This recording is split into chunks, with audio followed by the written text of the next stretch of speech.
අයිබෝන් සුබ දවසක් ප්‍රාර්ථනා කරනවා මගේ YouTube channel එකත් එක්ක එකතු වෙලා ඉන්න ඔයාලව. ඒ වගේම තමයි මේ වීඩියෝ එක Facebook එකෙන් බලන්නත් පුළුවන් අවස්ථාව අපි දීලා තියෙනවා. ඒකට මේ Facebook එකෙන් බලන අයට කියන්න තියෙන්නේ YouTube channel එකට යන්න. ඒ YouTube channel එක තුල තියෙනවා සාමාන්‍ය පෙළ විද්‍යාව සහ උසස් පෙළ ජීව විද්‍යාව කියන විෂය ධාරා දෙකෙන්ම වීඩියෝස් නොමිලේ ඔයාලට නරඹන්න පුළුවන්. නොමිලේ අධ්‍යාපන කටයුතු ලබා ගැනීමේ හැකියාව දීලා තියෙනවා. ඉතින් ඒවට යන්න, ගින් subscribe කරන්න, like කරන්න. Facebook එකෙන් බලන ජනතාවට තමයි ඒ පණිවිඩය ලබා දුන්නේ. හරි. YouTube එකෙන් බලන අයට කියන්න තියෙන්නේ ඔයාලට ඒ වගේම Facebook එකකිනුත් මම දැම්ම කොටසක් ප්‍රශ්න පත්‍ර සාකච්ඡාවේ මුල් ප්‍රශ්න 5 වගේ මම හිතන්නේ මම දැම්ම Facebook එකට ඔයාලට බලන්න පුළුවන් එක Facebook එකකිනුත්. එතකොට එතනදී මම සඳහන් කරා ඉතුරු ටික බලන්න ඕන නම් YouTube එකට එන්න කියලා. එතකොට ඒකටත් ඇවිල්ලා ගොඩක් දෙනෙක් බලලා තිබ්බා. ඒ වගේම තමයි ඒ ප්‍රශ්න පත්‍ර සාකච්ඡාවේදී මම පොරොන්දුවක් වුණා. ඒ පොරොන්දුව තමයි දැන් මේ ඉෂ්ට කරන්න හදන්නේ. ඒ තමයි මම ප්‍රශ්නයකදී කිව්වා යකඩ නිස්සාරණය ගැන ඔයාලට සම්පූර්ණ වීඩියෝ එකක් ගෙනවා කියලා. යකඩ නිස්සාරණය මුල සිට අගට සම්පූර්ණ වීඩියෝ එකක් ගේනවා කියලා. එතකොට මේ වීඩියෝ එක තමයි මේ යන්න හදන්නේ. එතකොට ඊට කලින් මතක් කරන්න මේකත් කර්මාන්තයක්නේ. සාමාන්‍යයෙන් මගේ පන්ති වල කර්මාන්ත කරන්නේ කර්මාන්තයක් කරන හැටි වලට කියලා දෙන්නේ. ඒ කියන්නේ කර්මාන්ත ශාලාවක් පටන් අරන් ඒකෙන් යම්කිසි ප්‍රොඩක්ට් එකක් එළියට දාන නෙමෙයි විද්‍යාව කියන විෂයදී මම කියලා දෙන්නේ. මම කියලා දෙන්නේ මේ කර්මාන්තය තුල ඔයාට අහන්න පුළුවන් ප්‍රශ්න මොනවද? මේ ප්‍රශ්න වලට ඔයා උත්තර දීලා ලකුණු 10ක් නම් කර්මාන්ත මේ කොටසෙන් දෙන්න ඔයාට ලකුණු 10ක් දෙනවා නම් පේපර් එකේ ලකුණු 10 ගන්නේ කොහොමද කියන ටික තමයි මම කියලා දෙන්නේ. මොකද මේ වගේ ප්‍රශ්න ඉතාමත් ලේසි. හැබැයි ගොඩක් ළමයින්ට අමාරුයි. හැබැයි අපේ පන්තියේ ගොඩක් ළමයි ඉතාමත් කැමැත්තෙන් කරන ප්‍රශ්න වර්ගයක් තමයි මේ තියෙන්නේ. මුළු පේපර් එකේම ඉතාමත් කැමැත්තෙන් කරනවා. ඒකෙත් ඉතාමත්ම කැමැත්තෙන් කරන කොටසක් තමයි මේ තියෙන්නේ. මොකද මේ වගේ කොටස් වලින් තමයි අනිත් ළමයෙක්ව අභිබවා යන්න පුළුවන්. ඇයි? ගොඩක් ළමයි අතරින කොටස් නෙමෙයිවා. ඒතකොට රසායන විද්‍යාව තමයි මේ වගේ කොටස් තියෙන්නේ. හරිද? එතකොට අද මුළු ලංකාවෙම ළමයින්ට බලා ගන්න පුළුවන් කොහොමද ඉතාමත් ඉක්මනින් ඉතාමත් සරලව යකඩ නිස්සාරණය කරන්නේ. එතකොට මෙතනින් පස්සේ මම හිතනවා මේ වීඩියෝ එක බලන ඕනම ළමයෙක්ට යකඩ නිස්සාරණේ මොන ප්‍රශ්නයක් ඇහුවත් කොයි විදිහට ප්‍රශ්නයක් ඇහුවත් උත්තර ලියා ගන්න පුළුවන් වෙන්න උගන්වනවා. බොරු නම් බලන්න ඔයාම ඒක ඔයා විසින්ම අත්දැකලා බලන්න. මේ වීඩියෝ එක බලලා හොඳට තේරුම් අරගෙන ගිහිල්ලා ඔයාගේ විභාග ප්‍රශ්න පත්‍රයකට උත්තර ලියලා බලන්න. ඔයාට වෙනතට වඩා හොඳ ලකුණු මට්ටමකට මේ ප්‍රශ්නේ තුලින් යන්න පුළුවන්. ඒතර අපි කරපු වීඩියෝ ඔක්කොටම මෙතනට ඉතාමත් හොඳ ප්‍රතිචාර ලැබිලා තියෙන එක තමයි අපේ සාර්ථකත්වය. හරි යමු යකඩ නිස්සාරණේ වීඩියෝ එක. හරි බෝඩ් එක තුල පේනවා ඇති ඔයාලට සම්පූර්ණ යකඩ නිස්සාරණයට අදාළ සමීකරණ ටික තියෙනවා. ඒ වගේම අදාළ උපකරණේ තියෙනවා. ඊට කලින් මම පොඩි කතාවක් කියලා ඉන්නවා. යකඩ නිස්සාරණය කරනවා කියන්නේ මොකක්ද? දැකලා තියෙනවද රත්තරන් ගන්නවා වගේ, මැණික් ගන්නවා වගේ ගිහිල්ලා හාරලා හරි වතුරෙන් මොකක් හරි විදිහකට පොළවෙන් එකපාරේ යකඩ කුට්ටි ගන්නවා. එහෙම දැකලා නැහැනේ. යකඩ හදන හැටි දැකලත් නැහැනේ. ඇත්තටම කිව්වොත් ගොඩක් දෙනෙක්. ඒතකොට යකඩ හදන්න යම්කිසි ක්‍රමවේදයක් තියෙනවා. නිකම්ම අපිට කියලා පොළවෙන් ගන්න බෑ. ඒකට යකඩ අඩංගු ද්‍රව්‍යයක් අරගෙන ඒ යකඩ අඩංගු ද්‍රව්‍යයෙන් යකඩ නිෂ්පාදනය කරන එකට තමයි කියන්නේ යකඩ නිස්සාරණය කියලා. ඒකට මේ යකඩ නිස්සාරණය කරන්නේ යම්කිසි උපකරණයක් ඕනේ. ඒ කියන්නේ නිෂ්පාදනයක් කරන්න නම් ඒ නිෂ්පාදනය කිරීම සඳහා උපකරණයක් ඕනේ. හිතන්න ඔයාලගේ මස් තියෙනවා. නමුත් ඔයාලට සොසේජස් හදන්න බෑනේ. ඔයාලට සොසේජස් හදන්න නම් සොසේජස් හදන මැෂින් එකක් ගන්න වෙනවා. ඒ සොසේජස් හදන මැෂින් එකට මස් දැම්මම තමයි සොසේජස් විදියට එළියට එන්නේ. අන්න ඒ වගේ වැඩක් තමයි මෙතන තියෙන්නේ. යකඩ හදන්න ඕන අමුද්‍රව්‍ය තියෙනවා. නමුත් යකඩ යමුද්‍රව්‍ය ළඟ තිබ්බා කියලා හැදෙන්නේ නැහනේ. ඒ යකඩ ටික හදන්න අමුද්‍රව්‍ය හදන්න උපකරණයක් ඕනේ. ඒ අමුද්‍රව්‍ය ටික දාන්න උපකරණයක් ඕනේ. ඒ උපකරණය තමයි මේ බෝඩ් එකේ දැන් ඇදලා තියෙන්නේ. ඒ උපකරණයට නමක් කියනවා ළමයි ධාරා උෂ්මකය කියලා. මොකක් කියලාද? ධාරා උෂ්මකය කියලා කියනවා මේ උපකරණයට. ඒකට හේතුව එහෙම නැත්නම් ඒ නම එන්න හේතුව තමයි මේකට ඇතුල් කරන්නේ උණුසුම් වාත ධාරා. උණුසුම් වාතය.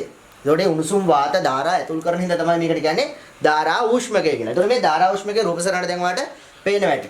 ඒ වගේම තමයි තව කාරණාවක් කියන යකඩ අඩංගු පස් තමයි තියෙන්නේ. ඒ යකඩ අඩංගු පස් වලට නමක් කියන්න බලන්න දැන් හිතලා. මේ නෝඩත් ගොඩක් දෙනෙක් අහලා තියෙනවා. මොකද්ද යකඩ අඩංගු පස් යපස්. එහෙනම් යපස් තමයි මේක සඳහා ප්‍රයෝගී කරගන්නේ. යපස් යොදලා යම්කිසි ප්‍රතික්‍රියා ශ්‍රේණියකට ලක් වෙලා නැත්නම් ප්‍රතික්‍රියා පේලියකට ලක් වෙලා තමයි අවසානයේ අපිට අවශ්‍ය යකඩ ලැබෙන්නේ. හැබැයි මේ යකඩ ලැබෙන්නේ යකඩ කුට්ටි නෙමෙයි. කොයි විදිහේද යකඩ ලැබෙන්නේ? දන්න ළමයි මං කියන කලින් උත්තරේ දෙන්න. හරිද? මේක පන්තියක් විතරම වැඩේ සිද්ධ කරගෙන යන්න ඕනේ. එතකොට තමයි සාර්ථක. හරිද? යකඩ කොයි විදිහට ලැබෙන්නේ? ද්‍රව යකඩ විදිහටයි ලැබෙන්නේ. යකඩ කුට්ටි විදිහට නෙමෙයි ලැබෙන්නේ. ද්‍රව යකඩ විදිහටයි ලැබෙන්නේ. හරිද? ඔන්න ඔය කියන කාරණා ටික මුලින්ම මතක තියාගන්න ඕනේ. හරි. දැන් අපි යමු මේ ධාරා උෂ්මකයේ ඔයාට නම් කරන්න හදිස්සියක් තවත් කොහොමද නම් කරන්න කියලා බලන්න. හරි. ධාරා උෂ්මකය ගත්තාම මේ රූපසරහනේ ඇදලා තියෙන විදිහට ඔයා අනිවාර්යයෙන්ම ඇදිය යුතු වෙනවා. ඊට පස්සේ මේ ධාරා උෂ්මකයේ මෙන්න මෙහෙම ඇවිල්ලා දැන් මේ හීනි වෙන කොටසක් තියෙනවානේ. මේ හීනි වෙන කොටසේ උණුසුම් වාත ධාරා ඇතුල් වෙන කවුළු තියන්න ඕනේ. ඒ කියන්නේ උණුසුම් වාතය ඇතුල් වෙන්න මෙන්න මේ තැන් වලින් කවුළු තියන්න ඕනේ. දැන් මම මේ පෑන් දෙකක් තියලා පෙන්නලා තියෙනවා. මේ තැන් වලින් උණුසුම් වාත ධාරා ඇතුල් වෙන්න කවුළු තියන්න ඕනේ. මේවා වලින් තමයි උණුසුම් වාතය ඇතුල් වෙන්නේ. හරිද? මේ ඇතුල් වෙන උණුසුම් වාතය සාමාන්‍යයෙන් සෙල්සියස් අංශක 600ක් විතර වෙනවා. හරිද? එතකොට මේ උණුසුම් වාතය සෙල්සියස් අංශක 600ක් විතර වෙනවා. මේ උණුසුම් වාතය ඇතුල් වුණාට පස්සේ මේක දිගේ ඉහළට යන්න මොකද වෙන්නේ? 1000 ඉඳන් සෙල්සියස් අංශක 1000 ඉඳන් සෙල්සියස් අංශක 1900 දක්වා වගේ මේ වාතයේ වෙන උෂ්ණත්වය පරතරයක් ගන්නවා. ඒ කියන්නේ 1000 සිට 1900 දක්වා වැඩිවීමක් සිද්ධ වෙනවා. එතකොට එන් වැඩිවීම තුලදී තමයි විවිධ ප්‍රතික්‍රියාවලට ලක් වෙන්නේ. ඊට පස්සේ මේ කොටුවක් වගේ කොටසක් පේනවා නේද? මම මේ නිල් පාටිනු රතු පාටිනු ඇදලා තියෙන්නේ. ඔය කොටුවේ යම්කිසි ද්‍රව්‍ය දෙකක් තැම්පත් වෙනවා. මම පළවෙනි නිල් පාටින් ඇදලා තියෙන කෙනාට කියනම් x කියලා, රතු පාටින් ඇදලා තියෙන කෙනාට කියනම් y කියලා දැනට. එතකොට මේ x අයින් කරන්න ඕනේනේ. x අයින් කරන්න ඕනේ, y අයින් කරන්න ඕනේ වෙන වෙනම. එහෙනම් ඒව අයින් කරන්න මොනවද තියෙන්න ඕනේ? පිටාර කුටීර තියෙන්න ඕනේ. නැත්නම් පිටාර නල තියෙන්න ඕනේ. ඒ පිටාර නල තමයි මෙන්න මේ විදිහට මම ඇදලා තියෙන්නේ. එහෙනම් පිටාර නල දෙකක් දෙපැත්තට තියෙන්න ඕනේ x හා y අයින් කරන්න. ඊට අමතරව මේක ධාරා උෂ්මකයට උණුසුම් වාතය ඇතුල් කරන්න කවුළු දෙකක් මේ විදිහට තියෙන්න ඕනේ. ඊට පස්සේ මේ විදිහට උඩ හිස්. එතකොට මේ උඩින් තමයි අපට අවශ්‍ය ද්‍රව්‍ය දාන්නේ. එතකොට යකඩ අවශ්‍ය එහෙම නැත්නම් අපි හිතනවානේ යකඩ නිස්සාරණය නම් යපස්ම ගෙනල්ලා මෙහෙම හලනවා ඇති කියලා නෑ. යකඩ හදන්න දාන්නේ මිශ්‍රණයක්. ඒ මිශ්‍රණයෙන් තමයි යකඩ එන්නේ. ඒ මිශ්‍රණය මොනවද තියෙන්නේ? ඒ මිශ්‍රණයේ තියෙනවා ළමයි හුණුගල්. හුණුගල් එහෙම නැත්නම් කැල්සියම් කාබනේට් අපිට ඒකට මේ සූත්‍රය විදිහට ලියන්න පුළුවන් CaCO3. ඒවට අපි කියනවා හුණුගල් කියලා. ඊට අමතරව තියෙනවා කෝක්. කෝක් සාමාන්‍යයෙන් සූත්‍රයක් විදිහට ලියන්නේ C කියලා ලිව්වත් කෝක් තමයි. කෝක් කියන්නේ කාබන් වර්ගයක්. ඒකට හිමටයිට්. හිමටයිට් කියලා කියන්නේ ළමයි Fe2O3. හරිද? Fe2O3. මේවට කියනවා හිමටයිට් යකඩ අඩංගු පස්. ඒකට මෙන්න මේ තුනේ මිශ්‍රණයක් විදිහට තමයි ළමයි මෙන්න මේ මිශ්‍රණය තමයි ළමයි දාන්නේ මෙන්න මේ ධාරා උෂ්මකෙට. ඊට පස්සේ තමයි අපිට ගන්න හැකියාව හම්බ වෙන්නේ ද්‍රව යකඩ. හරි. මේක කොහොමද මතක තියාගන්නේ? දැන් කෙනෙක්ට හිතෙන්න පුළුවන් මේක පැටලෙනවා කියලා. කොහොමද මතක තියාගන්නේ? මෙහෙමයි. සමීකරණයේ පිළිවෙලටම අපි මතක තියාගත්තොත් සමීකරණ ටික ලියන එකත් ලේසියි. දැන් ඉස්සරහට සමීකරණ ටිකක් නේද? බෝඩ් එකේ මේ පැත්තේ වෙනානේ සමීකරණ ටිකක්. ඔය සමීකරණත් මතක තියාගන්න ඕනේ නේ අපි. ඒවත් මතක තියාගන්න මම කෙටි ක්‍රමයක් කියලා දෙන්නම්. මේ තුන මතක තියාගන්නේ මෙහෙමයි. ඉස්සරලාම මතක තියාගන්නේ කෝක්. අංක 1ටම අපි මතක තියාගන්නේ කෝක්. ඊට පස්සේ අපි මතක තියාගන්නේ හිමටයිට්. අන්තිමට තමයි හුණුගල්. හරිද? ප්‍රතික්‍රියා ලියනකොටත් ඉස්සරලාම යොමු වෙන්නේ කෝක්. ඊට පස්සේ හිමටයිට්. ඊට පස්සේ තමයි අන්තිමටම තමයි අවශ්‍ය වෙන්නේ අපිට ප්‍රතික්‍රියා ලියනකොට හුණුගල්. හරිද? ඒ විදිහටම අපි මතක තියාගන්න. කොහොමද මතක තියාගන්නේ? මෙන්න මේ වචනේ. කෝ හිම හුණු. කෝ හිම හුණුගල්. හිම කියන්නේ කාගෙන් නමක් කියලා හිතන්න. කෝ හිම හුණුගල්. ඔච්චර. කෝ හිම හුණුගල්. ආයෙ පාරක් කියන්න බලන්න දැන්. ඉතින් කියන්න බලන්න. කෝ හිම හුණුගල්. කෝ කියන්නේ කෝ. හිම කියන්නේ හිමටයිට්. හුණුගල් ඉතින් හුණුගල් කියලා කියවෙනවනේ එතන. කෝ හිම හුණුගල්. ඔන්න ඔය විදිහට තමයි ප්‍රතික්‍රියාත් ලියන්නේ. හරිද? ඕක මතක තියාගන්න ඕනේ අනිවාර්යයෙන්ම. දැන් ඔන්න ධාරා උෂ්මකය තුල සිද්ධ වෙන කතාව අවසానයි. දැන් අපි කතා කරන්න ඕනේ ප්‍රතික්‍රියා ටික ගැන. දැන් එමු බෝඩ් එකේ මේ පැත්තට. දැන් ඔයාලට පේනව නේද ප්‍රතික්‍රියා වගේක් තියෙනවා. මම දැන් කිව්වා නේද ඔයාලට මතක තියාගන්න ක්‍රමයක්. අන්නේ ක්‍රමයට තමයි ප්‍රතික්‍රියා ටික සිද්ධ වෙන්නේ. පිළිවෙලට සිද්ධ වෙන්නේ. ඉස්සරලාම මේකට දාන මිශ්‍රණයේ තියෙන කෝ. ඒකනේ අපි කිව්වේ කෝ හිම හුණුගල්. කෝ කිව්වහම ඉස්සරලා තියෙන්නේ කෝ නේද? ඒ සින්දුවේ කෝ හිම හුණුගල් කියන වචන සෙට් එකේ තියෙන ඉස්සරලාම තියෙන කෝ. එහෙනම් කෝ වලින් කියන්නේ කෝ. එහෙනම් කෝ කවුරුත් එක්කද 19 වෙනා කිව්ව ගමන් අපිට මතක් වෙන මේවා සාමාන්‍යයෙන් ප්‍රායෝගිකව අපිට කියන්න පුළුවන් වෙනවනේ විද්‍යාව දන්න ළමයෙක්ට. විද්‍යාව නොදන්න උනත් 19 වෙන්න නම් මොනවද ඕනේ? ඔක්සිජන් ඕනේ. එහෙනම් කෝ ඔක්සිජන් එක්ක 19 වෙලා මේ කෝ ඔක්සිජන් එක්ක 19 වෙලා කවුද හැදෙන්නේ නම්? Carbon dioxide. දැන් හිතන්න මෙතන තියෙනවා C අකුරක්. මෙතන තියෙනවා O2.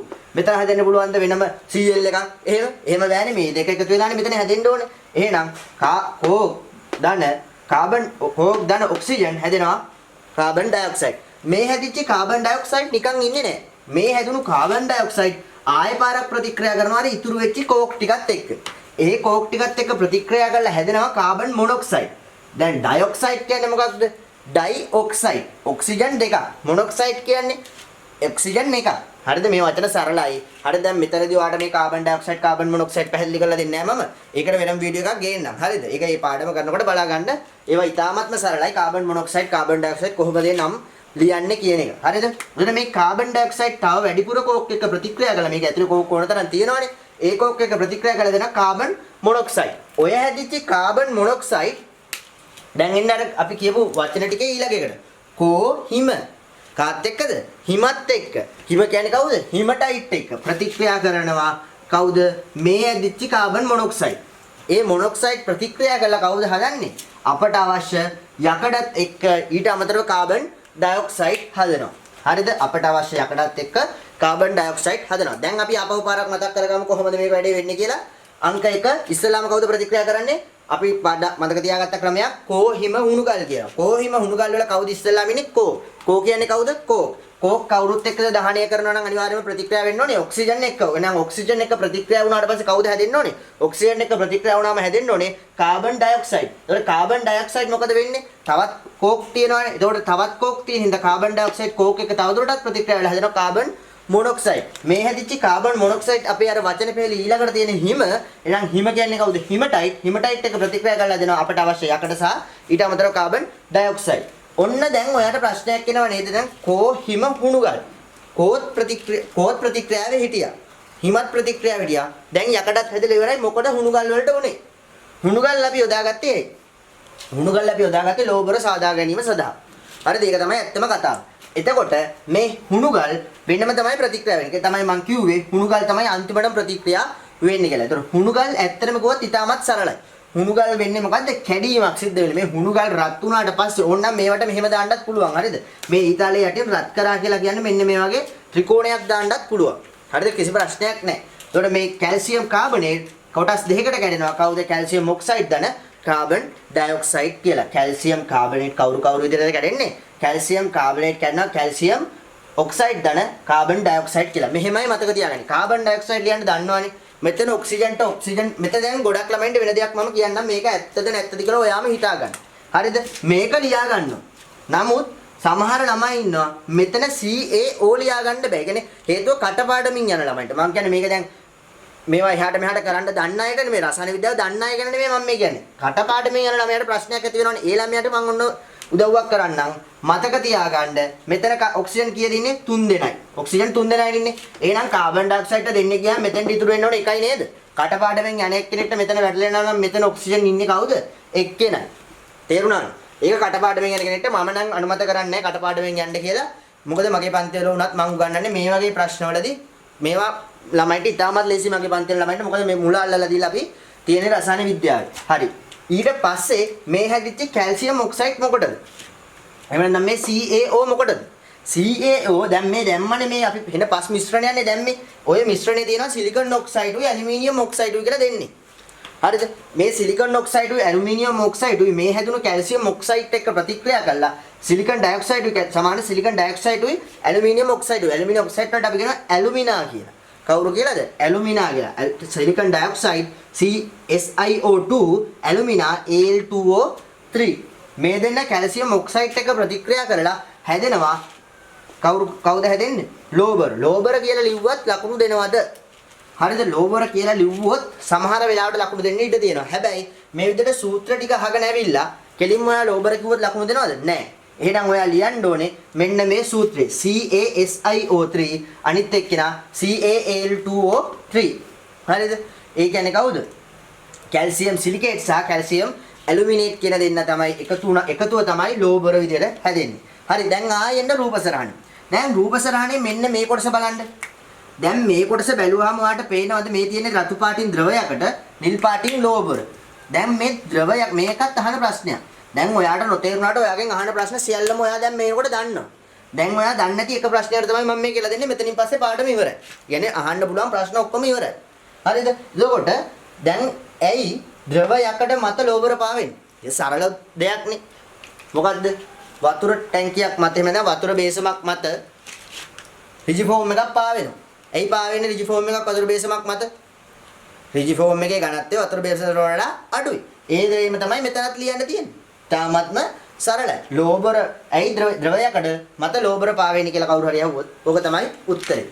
දැන් හරි යකඩ නිස්සාරණේ අංග සම්පූර්ණ ඉවරයි. මම හිතන්නේ විනාඩි 10ක් 15ක් වගේ අපිට ගියේ යකඩ නිස්සාරණය ඉවර කරන්න. එතකොට මේ විනාඩි 10 15 ඇතුළත යකඩ නිස්සාරණයෙන් අහන්න පුළුවන් හැම ප්‍රශ්නයකටම මම උත්තර ලබා දුන්නා. ඕකට මේ යකඩ නිස්සාරණයේ වීඩියෝ එක එකපාරක් බලපුවාම හොඳටම ප්‍රමාණවත්. කවුරු හරි ඩයල් එකක් කියනවනේ එකපාරක් බලුවාම තේරෙන්නේ නැති. යන්න එයාලට පුළුවන් තව පාරක් මේක බලන්න. මොකද නොමිලනේ දෙන්නේ. විනාඩි 15ක් කියන්නේ ඉතාමත් සුළු වෙලාවක්. ඉතින් මේ වෙලාව අරගෙන බලන්න. ඒ වගේම තමයි ප්‍රශ්න පත්‍ර සාකච්ඡාවේ දෙවෙනි කොටස. ඒ කියන්නේ 21 වෙනි ප්‍රශ්නේ ඉඳලා 40 වෙනි ප්‍රශ්නයට දක්වා ඊළඟ වීඩියෝ එක ළඟදිම එනවා. ඒ කියන්නේ තව ටික දවසකින් එනවා. මේ වීඩියෝ එක දැම්මට පස්සේ දවසකින් දෙකකින් ඒ වීඩියෝ එකත් අප්ලෝඩ් වෙයි. ඒ වගේම තමයි කියන්න ඕන දේ තමයි විභාගයට මුහුණ දෙන්න ඉන්න කෙනෙක් අනිවාර්යයෙන්ම මේ වීඩියෝ එක බලන්න. ඒ වගේම මෙහෙම කවුරු හරි ඉන්නවනම් යකර නිස්සාරණේ බෑ වගේ තේරෙනවා නම් යාළුවෙක් ඉන්නවනම් ඒ යාළුවා මේක බලලා නම් තියෙන්නේ. මේ වගේ වීඩියෝ එකක් ෂෙයා කරන්න. ඒක ඔයාටත් ඔයාගේ විභාගයේදී ඔයාලට ප්‍රතිඵලත් කරලා දෙන්න ගොඩක් උදව් වෙනවා අපි කරන උදව්. හරිද? ඔන්න ඔය කියන කාරණා ටික තමයි කියන්න තියෙන්නේ. හරි. එහෙනම් අපි ඊළඟ වීඩියෝ එකෙන් හම්බ වෙමු. ගොඩක් වෙලාට ඊළඟ වීඩියෝ එක ප්‍රශ්න පත්‍ර සාකච්ඡාවක් වෙයි. ජීවී පටක වීඩියෝ එකත් මේනෝට කරගෙන යනවා අපි. ඒකත් ඉස්සරහට ඔයාලට බලා ගන්න පුළුවන් ජීවී පටක වීඩියෝ එකත්. ප්‍රශ්න පත්‍ර සාකච්ඡාවෙන් අපි එහෙනම් හමු වෙමු. ආයිබෝවන්.